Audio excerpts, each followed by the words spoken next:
Imagine a humanoid robot, right? Like it's walking through a factory floor. Oh, yeah, like carrying heavy boxes or whatever. Exactly. It pauses, it recalibrates its balance, and it adjusts its grip on this heavy crate in real time. So what is actually powering that robot's brain? Most people would probably assume it's some, localized Wi-Fi router. Right, or like a closed-loop server room in the basement.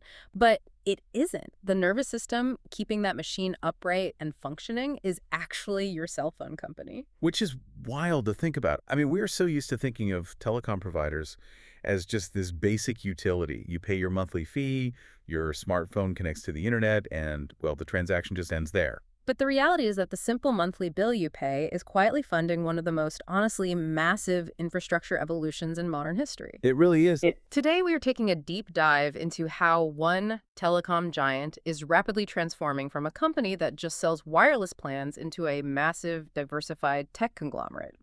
I mean, we're talking about dominating home internet, building digital out-of-home advertising platforms, and yes, powering autonomous AI robots. To understand the mechanics of this transformation, we're looking at T-Mobile's latest SEC Form 10-Q, along with their earnings press release for the first quarter of 2026. Right.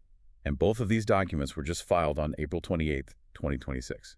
Now, I know that sitting down with a massive stack of dense SEC filings isn't exactly everyone's idea of a good time. The financial jargon can be, well, incredibly thick. Oh, absolutely. It's a lot to wade through. But our mission for this deep dive is to kind of act as your translator. We're going to look past all that accounting terminology to uncover the real-world strategy of a company that is essentially attempting to completely rewire how you live, work, and connect. And when you look closely at these specific financial metrics, you really stop seeing a mere balance sheet. You start seeing the literal blueprint for the future of American connectivity. Yeah. And, the very first clue to their overarching strategy is hidden in how they've actually changed the way they measure their own success. Yes. This is such an important concept in business. Like, if you want to know what a company really cares about, look at their scorecard. Exactly.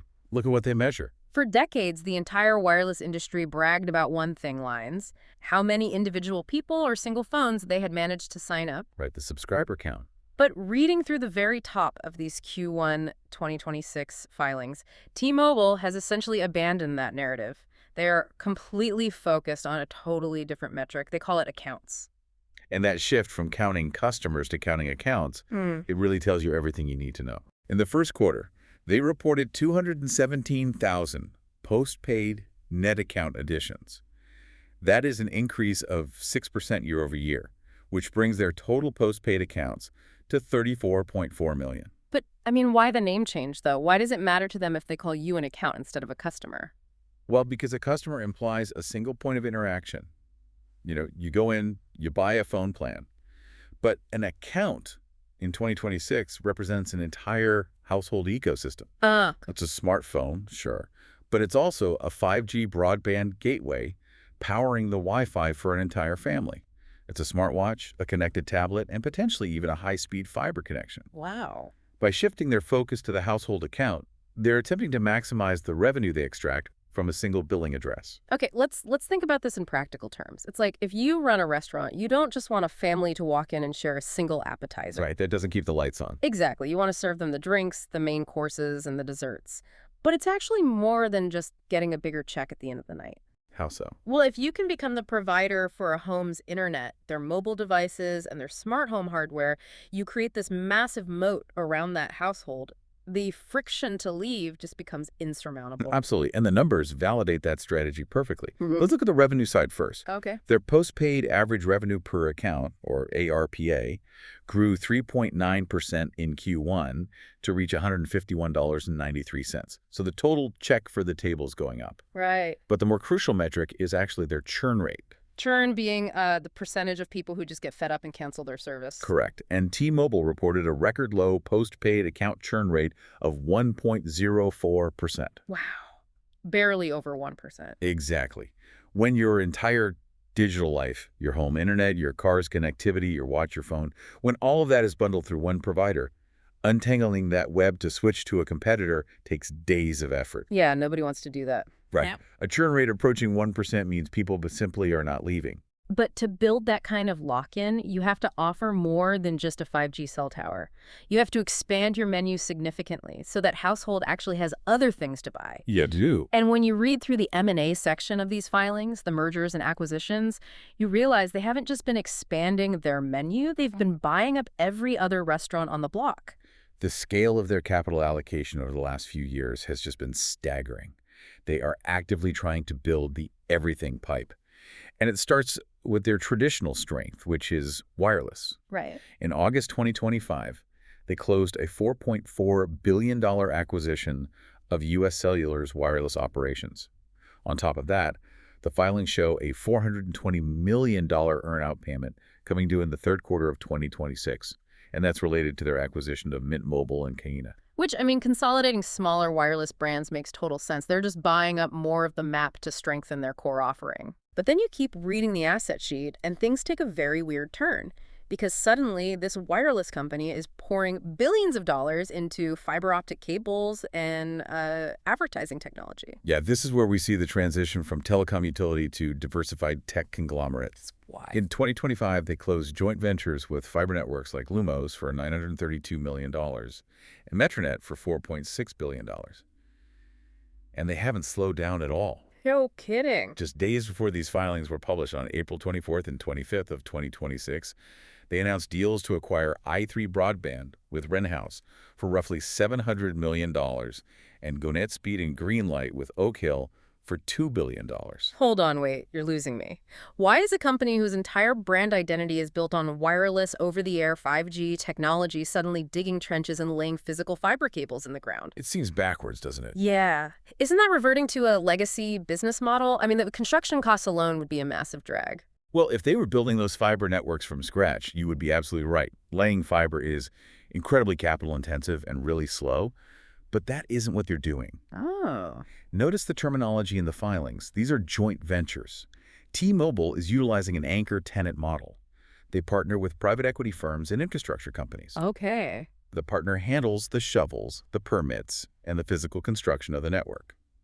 T-Mobile brings the capital and, more importantly, the brand and the massive retail footprint. Oh, I see. So T-Mobile doesn't have to manage a fleet of construction trucks. They just slap their highly recognizable magenta logo on the service, sell it through their existing retail stores, and basically own the relationship with the customer. Exactly. They get to offer a premium wired home internet product to lock down that household account without taking on the operational nightmare of being a legacy cable company. That's pretty clever. It is. Now, to your second point about the advertising technology, they acquired Vistar Media for $621 million and Bliss Holdco for $180 million in early 2025. Again, this just seems completely outside their wheelhouse. Why on earth is my phone carrier buying digital billboard platforms? Think about the underlying asset T-Mobile possesses. They have tens of millions of devices moving through the physical world every second of every day. Right, the phone's in our pockets. Exactly. They know where people congregate, how they commute, and what their digital habits are. By acquiring ad tech platforms that specialize in digital out-of-home advertising, think smart billboards, transit displays, mall kiosks, they're creating a mechanism to monetize that anonymized location data. Wow, okay, I see. If I provide the pipe that your phone connects to, I have this unique insight into your foot traffic patterns. Precisely. So instead of just selling that data to an ad agency, I buy the ad agency itself. I own the pipe, I own the data, and now I own the billboard displaying the ad based on that data. It creates a completely closed-loop ecosystem. But, integrating all these different businesses, a massive regional carrier like UScellular, multiple fiber joint ventures, software-based ad platforms, it is a deeply complex and painful process. I can imagine. And that pain is extremely visible in the first quarter financial results. It really is. I was looking at the income statement, and there is this massive contradiction just staring you right in the face. Yeah, it's quite the paradox. Right. Their total service revenues hit an industry-leading $18.8 billion. That is an 11% increase year over year. They are bringing in more money than ever before. But at the exact same time, their net income actually dropped by 15%. Down to $2.5 billion. Right. How is it physically possible to grow your revenue by 11%, but watch your actual profit shrink by 15%? Well, you're looking at the realities of the messy middle. Yeah. Integrating a major competitor like UScellular is highly disruptive. Yeah. When one telecom giant absorbs another, you don't seamlessly merge. You end up with a massive amount of duplication. You have two retail stores across the street from each other. You have redundant cell towers covering the exact same highway. Yeah. You have two separate payroll departments. Oh, right. T-Mobile is currently in the expensive phase of ripping out all of that duplication. And the sources outline this pretty clearly. The UScellular merger-related costs were a brutal drag on earnings. In just the first quarter, those costs hit $476 million net of tax. Yes. The filings explicitly lay out the math. They expect the merger to eventually generate $1.2 billion in annual savings. But to achieve those synergies, it's going to cost them $2.6 billion upfront just to restructure everything. And the critical thing to understand about that $476 million drag in Q1 is that a large portion of it wasn't actual cash flying out the door. Really? Yeah. The primary culprit here is an accounting mechanism called accelerated depreciation. Okay, what does that actually mean in the real world, like non-accountant terms? Imagine T-Mobile acquires a UScellular cell tower. But T-Mobile already has their own brand new 5G tower less than a mile away. Right. They don't need two towers doing the same job. So they decide to decommission the old UScellular tower. Accounting rules require them to recognize the loss in value of that decommissioned tower rapidly rather than spreading it out over a decade. So it shows up as a massive expense on the income statement, dragging down the net income. But they didn't write a check for that amount. It's a paper loss reflecting the reality of cleaning house. Got it. And they are cleaning house on the human side as well. The filings detail a network restructuring initiative alongside a 2025-2026 workforce transformation. Yeah, and that's a tough one. In the first quarter alone, they spent $141 million on severance costs. They're stripping out organizational layers to build a leaner operation. Exactly. And this severe disconnect between top-line revenue and bottom-line net income is why analysts and executives heavily focus on a different metric to judge the company's health. You'll see it referenced constantly in the press release Core Adjusted EBITDA. The filings are incredibly proud of this number. They note that Core Adjusted EBITDA grew 12% to $9.2 billion. But for someone listening who doesn't have an MBA, what is EBITDA and why does T-Mobile care about it more than their actual net income? Right, so EBITDA stands for earnings before interest, taxes, depreciation, and amortization. Wow. I realize that sounds like impenetrable corporate jargon. But conceptually, it is very straightforward. EBITDA is a way to measure the pure cash the underlying engine of the business is generating today. Okay. It strips away all the non-cash accounting noise, like the accelerated depreciation of a shutdown cell tower we just talked about, or the one-time severance payments for restructuring. So if net income is the messy reality of past investments, old debts, and merger cleanup, EBITDA is just looking at the core business selling phone plans and internet and asking, is this specific activity profitable? Yes, and that core engine is producing $9.2 billion, which is up 12%. The structural health of the business is incredibly strong. Despite the temporary drop in net income, they are intentionally taking the financial hit today to build a vastly more efficient network for tomorrow. But building that massive efficient network introduces a completely different kind of vulnerability. Oh, absolutely. We've talked about how they are aggregating home internet, smart devices, ad tech, and mobile data into a single ecosystem. When you centralize that much of the American public's digital life, you create an incredibly lucrative target. It's the security tax. Operating at this scale in 2026 means facing a relentless, evolving threat from state-sponsored actors and cybercriminal syndicates. Reading the legal contingencies section of the 10Q is genuinely unnerving. It's like building an impenetrable fortress, but realizing there are constantly people looking for the specific key to the side door used by the caterers. And the bad guys have found that door before. They have. And the filings are remarkably transparent about their historical vulnerabilities. They extensively document the August 2021 cyber attack. Yeah, I remember that. That was a defining moment for the company. It resulted in a $350 million class action settlement and a legally binding commitment to invest an additional $150 million specifically into data security and technology upgrades. That is $500 million gone because of one breach. And it didn't end there. The sources also detail a January 2023 breach that impacted approximately 37 million accounts. Right. But this one was different. The attacker didn't guess a password. They exploited an application programming interface, or API. To use your fortress analogy, an API is exactly that side door. Modern software isn't a single monolithic block. It's a collection of different programs constantly talking to each other. Right. An API is the designated doorway that allows your billing software to speak to your customer service database. When hackers exploit an API, they aren't breaking down the front gates, they're tricking the side door into opening by speaking the right technical language. And as T-Mobile buys up UScellular, Mint Mobile, Lumos, and Metronet, they are inheriting all of those companies' databases and software systems. That is the core of the challenge. Every time they integrate a new acquisition, they drastically expand their digital footprint. That means more APIs, more servers, and more legacy code that needs to be secured. And the threat landscape isn't static. Bad actors are increasingly deploying advanced artificial intelligence to automate their attacks, probing thousands of APIs a second for any tiny vulnerability. The filings also note FCC fines paid under protest in 2024 related to privacy issues and mention ongoing, unresolved litigation. It paints a picture of a company that has to wage a continuous, incredibly expensive war just to keep the lights on and the data safe. It is the inescapable tax of being a modern tech conglomerate. While their marketing department focuses on ultra-fast 5G and fiber speeds, there is a massive shadow operation working around the clock to defend the infrastructure from AI-driven threats and to navigate an increasingly strict regulatory environment. But here's the wild part. Despite the $2.6 billion it will cost to integrate UScellular, and despite the hundreds of millions paid out in security settlements and infrastructure upgrades, the core business is still a total cash machine. The cash generation is arguably the most important takeaway from these filings. In the first quarter, their adjusted free cash flow reached $4.6 billion. That's a 5% increase from the previous year. And what do you do when you're generating billions of dollars in free cash every 90 days? You give it back to the shareholders. Exactly. You give it back to the people who own the company. In Q1 2026 alone, T-Mobile returned $6.0 billion to their stockholders.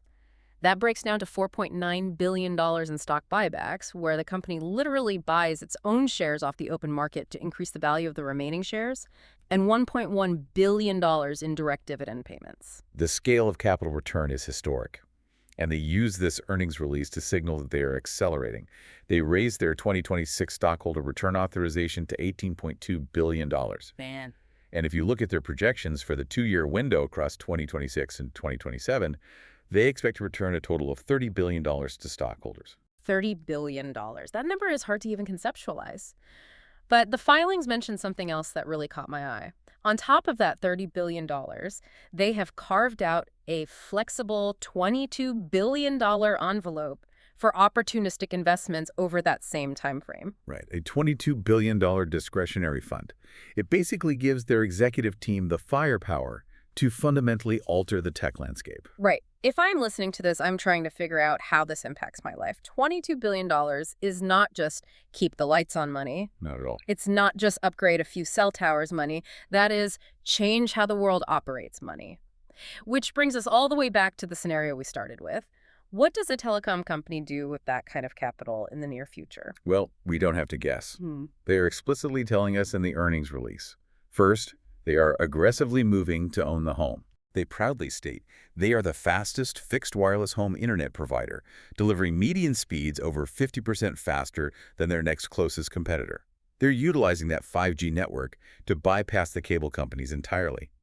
But the most revealing detail is tucked into a single sentence about their 5G advanced network capabilities. Yes, I had to read this line twice. They specifically call out a partnership with Figure AI. They note that Figure AI's FO3 humanoid robots, which are currently rolling off the production line, are designed to connect directly to T-Mobile's 5G advanced network. An autonomous, physical AI robot operating in the real world, relying on the exact same network that sends my text messages. It's crazy. This is the paradigm shift.